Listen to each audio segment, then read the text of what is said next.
কোরবানি হচ্ছে স্যাক্রিফাইস, যা আমি কতটুকুন নিজকে উৎসর্গ করতে পেরেছি আল্লাহর পাশে। আল্লাহ বলেছেন, ইন্না সলাতি ওয়া নুসুকি ওয়া মাহইয়ায়া ওয়া মামাতি লিল্লাহি রাব্বিল আলামিন।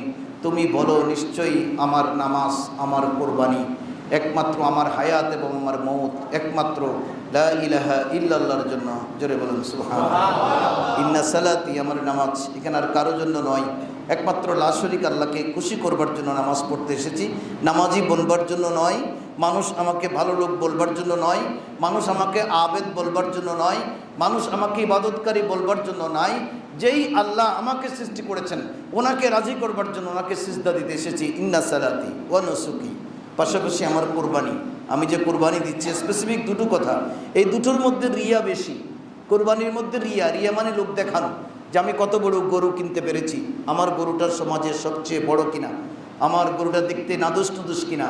আমি সমাজের অনেক এমন আছে গরু একেবারে সর্বশেষ কিনে, কেন কয় সবাই কিনে নিক, আমি আগে দেখি কাঠটা কত বড়।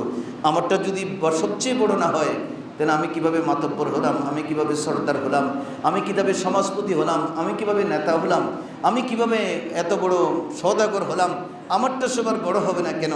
এজন্য ওঠার মধ্যে বেশি রিয়া থাকবে। তাই আল্লাহ বলেছেন স্পেসিফিক যে ইন্না সালাতি ওয়া নুসুকি, তুমি তোমার নামাজ এবং কোরবানির ব্যাপারে বলো লিল্লাহি রাব্বিল আলামিন। ইন্না সালাতি ওয়া নুসুকি ওয়া মাহইয়ায়া ওয়া মামাতি। আরে কোরবানি কি? এটা সাধারণ জিনিস, এটা তো শুধু 2-4 লাখ টাকা কোরবানি। কোরবানি নয়, আমার হায়াত মওত সব কিছু মাবুদে হাকিকি রব্বুল আলামিনের জন্য।